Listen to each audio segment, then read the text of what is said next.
Alive and Well STL is a presentation of the St. Louis Regional Health Commission and Rare Gem Productions to build a healthier St. Louis. Power up with the positive. Learn more at oneraregem.com. That's ONERAREGEM.com. Support for Alive and Well STL comes from Beyond Housing, helps entire communities become better places to live. Learn more at beyondhousing.org. The Regional Health Commission works in partnership with regional health sector advocates and stakeholders to improve healthcare access, reduce health disparities, and improve health outcomes for the uninsured and the underinsured in St. Louis City and County. Alive and Well STL with Bethany Johnson-Javois, CEO of the St. Louis Integrated Health Network. As we embarked on this journey of Alive and Well STL, we became aware of a very important study conducted by the Centers for Disease Control and Prevention and Kaiser Permanente. This study, called the Adverse Childhood Experiences Study, or ACE for short, identified a very strong link between harmful experiences during childhood and chronic disease. We know that there's a number of factors that can impact how a kid responds to trauma, such as age, developmental level, the type of trauma, the duration of the trauma. And we know that there's a number of factors that can be protective. So in other words, factors that can make it easier for them to bounce back after a traumatic experience. So that can include having a really strong family support. That includes having a caregiver who's really supportive and reassuring and accepting of the child. We know that how adults respond to a child's trauma very much impacts then how the child is going to respond. So we know that if an adult looks at a traumatic event as something that's completely unmanageable, the child will never recover, we know that the child's going to absorb that belief themselves too. These negative experiences were found to increase the likelihood of substance abuse, of mental health disorders, as well as heart disease and diabetes. And listeners, the ACE study is foundational work, so please know this term, ACE study, and learn more about the results. We'll be right back. What's your definition of being alive and well for children? I'm going to speak as a parent as opposed to a professional, because that's probably the most passion I could speak with. And what I would want for my children is for them to find joy in life, for them to have support, for them to have meaningful relationships, to feel safe in the world that encircles them, to feel emboldened to explore the world beyond what is known and familiar to them, and to have opportunities to pursue their interests, whatever they may be. Those are some things just off the top of my head. I think that's a great definition. Alive and Well STL. Hello, and thank you for joining us today. I am Bethany Johnson-Javois, CEO of the St. Louis Integrated Health Network and host of Alive and Well STL, sponsored by the St. Louis Regional Health Commission. Today, we are joined in the studio by Nancy Spargo, CEO and co-founder of the St. Louis Center for Family Development, and Emily Phillips, mental health professional for the St. Louis Center for Family Development. As we talk and think about what it means for our community to be alive and well, I'm really excited to be speaking with both of you today, so thank you both for joining us. Thanks for inviting us. As we embarked on this journey of Alive and Well, STL, we became aware of a very important study conducted by the Centers for Disease Control and Prevention and Kaiser Permanente, a health plan in Southern California. This study, called the Adverse Childhood Experiences Study, or ACE for short, identified a very strong link between harmful experiences during childhood and chronic disease. So that connection was really brought out in that study. These negative experiences were found to increase the likelihood of substance abuse, of mental health disorders, as well as heart disease and diabetes. And listeners, the ACE study is foundational work, so please know this term, ACE study, and learn more about the results. Nancy and Emily, both of you have worked in mental health services for a long time here in our community, helping people, especially children, overcoming the trauma and toxic stress that often leads to poor health. But to begin, Nancy, I wanted to ask you if you could paint a picture for us of the kinds of stressors or trauma that can happen in childhood that has an effect on our health as adults. So it's very easy to focus on all the negative impacts that trauma might have on an individual, as well as a family, for that matter. And I want to start out just by saying that trauma, while not desirable and certainly impactful, is not something that has to be viewed solely from a negative perspective. And given the pervasiveness of trauma you just cited one reference as 7 out of 10. Given the pervasiveness of trauma, we have to understand that there are a lot of us walking around with a history of trauma that are highly functional and have been able to put the pieces back together and to overcome whatever impact that is. So I want to put that out there right off the bat, especially for parents. When you find out that your child has some kind of traumatic experience, it can be really scary and you can feel overwhelmed very, very easily and think that this is something that will change their life forever. And while it might change their life forever, it doesn't mean that it has to be all bad. So, Emily, why do you think the stressors that happen in people's lives or those traumatic experiences can impact some people differently or more than others? What's the reasons behind that? You know, it's interesting. We don't actually know exactly why some people will go on to develop PTSD after trauma and some don't. We know that there's a number of factors that can impact how a kid responds to trauma, such as age, developmental level, the type of trauma, the duration of the trauma. And we know that there's a number of factors that can be protective. So in other words, factors that can make it easier for them to bounce back after a traumatic experience. So that can include having a really strong family support. That includes having a caregiver who's really supportive and reassuring and accepting of the child. We know that how adults respond to a child's trauma very much impacts then how the child is going to respond. So we know that if an adult looks at a traumatic event as something that's completely unmanageable, the child will never recover. We know that the child's going to absorb that belief themselves too. And there's also some things that, can be risk factors. So in other words, things that can make it harder for a kid to bounce back after trauma. And that can include, a lack of resources. That can include poverty if they've had previous traumas before, other mental health diagnoses, and, factors like that. One of the things that I've learned in talking to so many people now at this point is to think about trauma as actually becoming more normalized in our conversation and in our lives, that it's something that in your everyday experience can happen, that it's not place-based or time-based or necessarily one event. And so even I find myself reframing what I think about that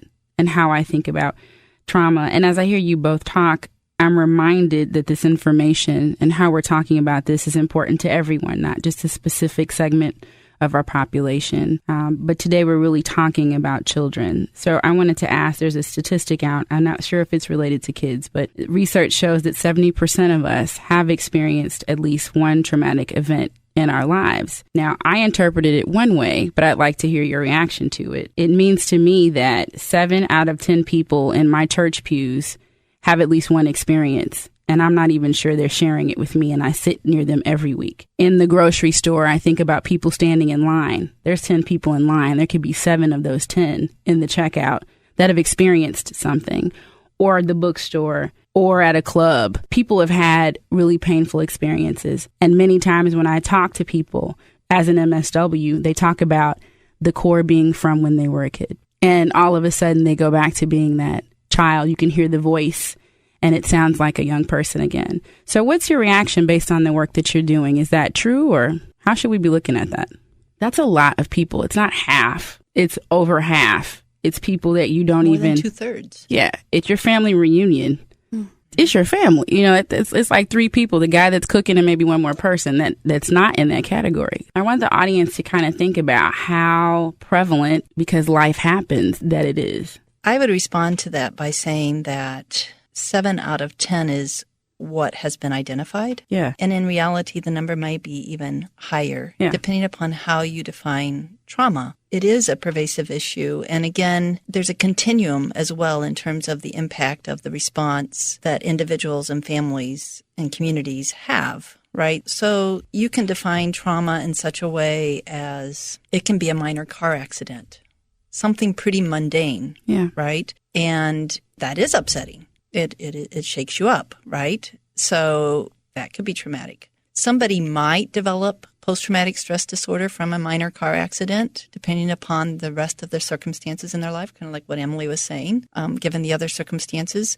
The vast majority would not, right? The vast majority would be able to recover and put that behind them in a relatively short period of time and would not go on to develop post-traumatic stress disorder. And then again, you have combat soldiers returning to this country. You have people living in violent communities, living with violence in their home, assault, all kinds of things that could have a much more severe impact on an individual, family, or community. And so I think that overall trauma is something that is still an issue that people are trying to embrace. And a lot of people don't understand what trauma is. And a lot of people don't want to deal with the fact that trauma is so pervasive. And yet, if we understand trauma and we understand that it is far more common than what we would want, I think that gives us the power to actually make a difference for the individuals who are having those experiences. So give us, the listener, our community, some coaching on better understanding this. So what are some, we can either frame it two different ways. We can say do's or don'ts, or I prefer, because I like to facilitate, stop, start, continue. As adults, what are some behaviors that we need to be more aware of so that we are respectful, that we are supportive of children who that we don't even know, may or may not have experienced something? What should we be doing or not doing or start doing? That would be helpful. Okay, I have two main points about that. The first is that oftentimes when a child experiences trauma, they start to view the world as an unsafe place, or that adults cannot be trusted, or that males cannot be trusted, depending on their own traumatic experience. And it's up to adults and their family and caregivers to help kids kind of relearn that the world can be safe, that adults can be trusted. And that sounds really hard, and it can be very hard. But there are some ways that, adults can make a child feel more secure. And that can be simple things like having a really structured daily routine, having really predictable consequences to behaviors. And a big one is, paying attention to how much contact the child has with the adult who abused them or the adult that caused their trauma. And that's a big one. So it really comes down to that main idea of how do we make kids feel more secure and feel safe again. And then another big piece for adults, I think, is, a lot of the families that I work with, the parent also has their own trauma history. And that really impacts their parenting. And it definitely is going to impact how they respond to their kid, most likely. And so it's really important that adults take care of themselves as well and do some self-checking and pay attention to if this is triggering some of their own history. So I would say those are some of the two big things. Adults taking care of themselves so they can better take care of kids. And then also, how do we keep a kid feeling safe and accepted? One of the reactions I've heard from parents is, oh, my child's just extra sensitive. Speak to that parent, because I hear it a lot as a way to say, well, it's just kind of their demeanor to be withdrawn, quiet, not trusting of adults, not engaging. They're just sensitive. Right. So what the child hears with that is that the child has been dismissed. And it's totally unintentional that a parent would ever want his or her child to feel dismissed, right? We have some issues in understanding and being able to, what I would call, translate kids' behaviors. For example, this is one of my concerns and a pet peeve, is that if we understand what a normative response is to a traumatic experience, then we can respond in such a way to actually put that person on the path to recovery and healing very quickly.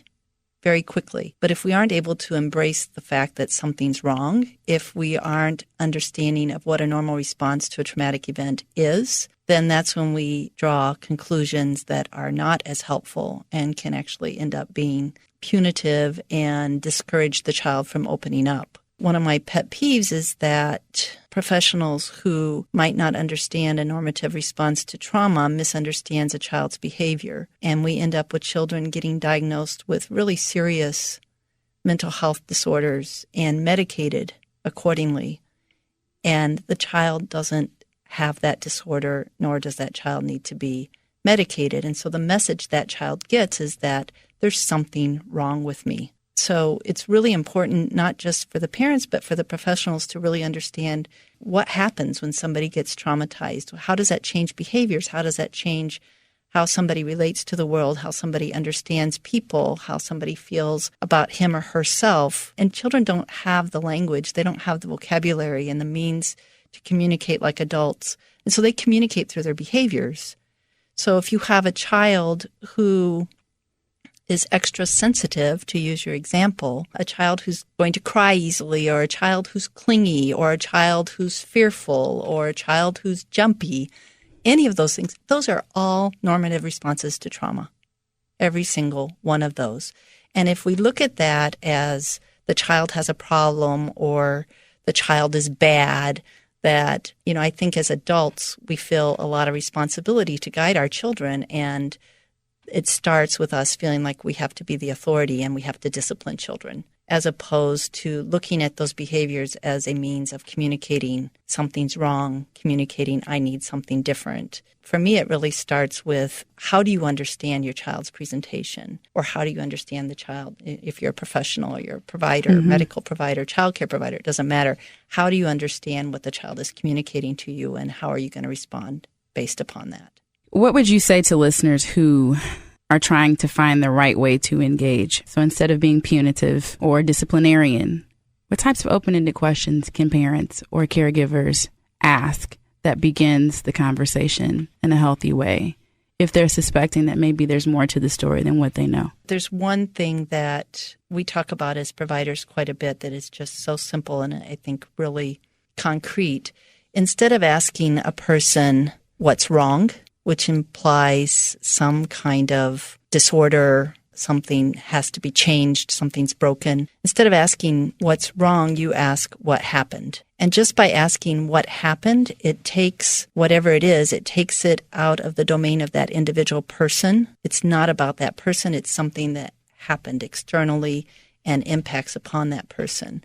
And so just that little bit of a shift from what's wrong to what happened gives a different message. Thank you. I also would add that parents know their kids, they're experts on their kids. And if a parent is noticing changes in their child's behavior and how they're acting, I think that's a pretty important thing to pay attention to. So maybe they've always been a sensitive kid, but if you're seeing some of these things even bigger than they were before, that's when you start asking those questions.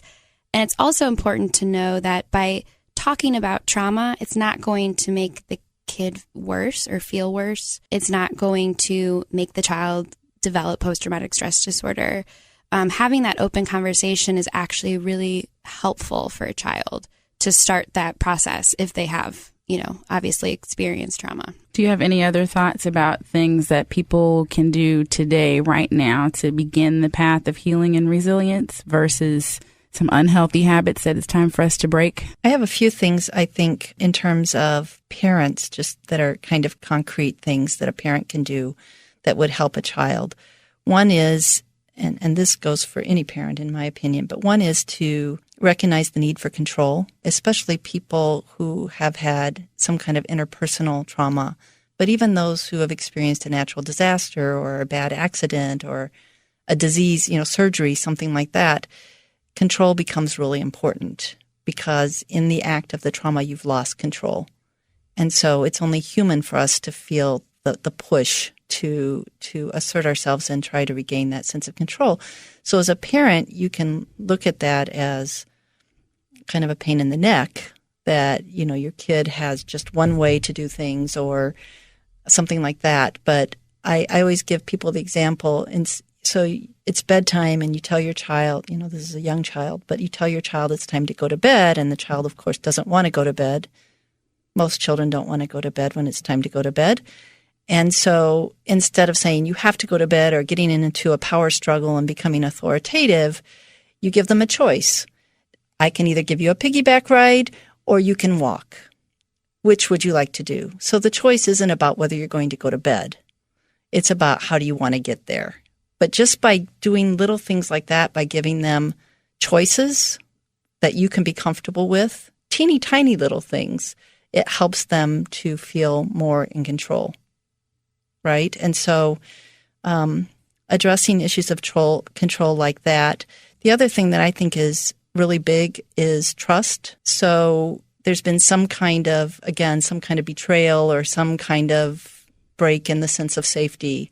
And so doing things purposely and intentionally to regain trust, making sure that you don't make promises you can't keep, making sure that you follow through on consequences. The predictability that Emily talked about, I think, is super important. But the follow through is really big when it comes to trust. And then acceptance.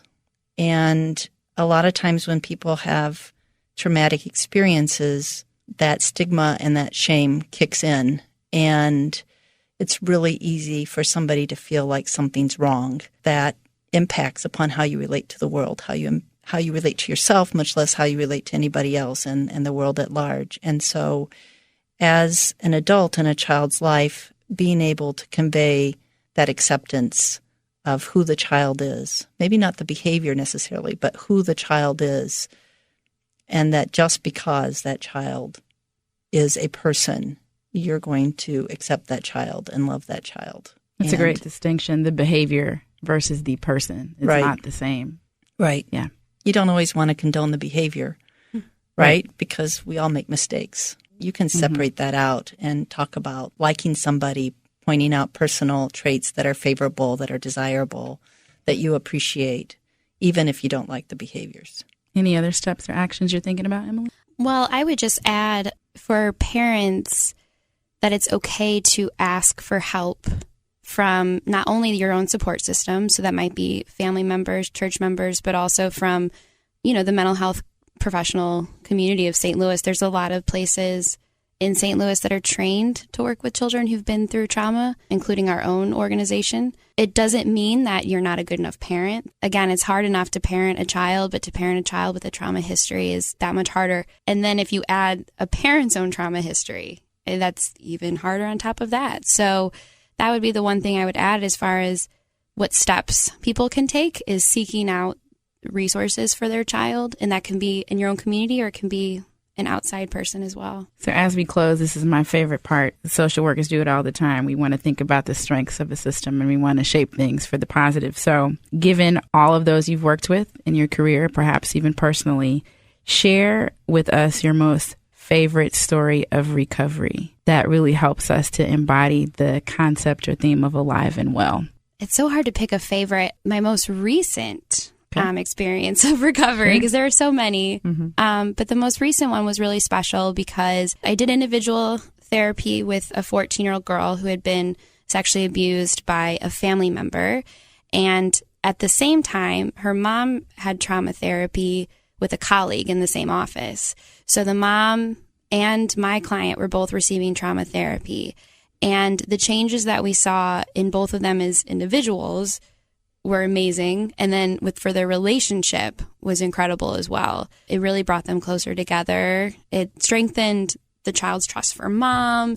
It made mom a lot better at being a stronger parent, setting some boundaries and things like that. And so the most special part about it was when the mom shared with me that she thanked me for having her daughter go from a child who had this trauma history with all these behaviors and problems at school and problems at home and in the street to just a normal 14-year-old.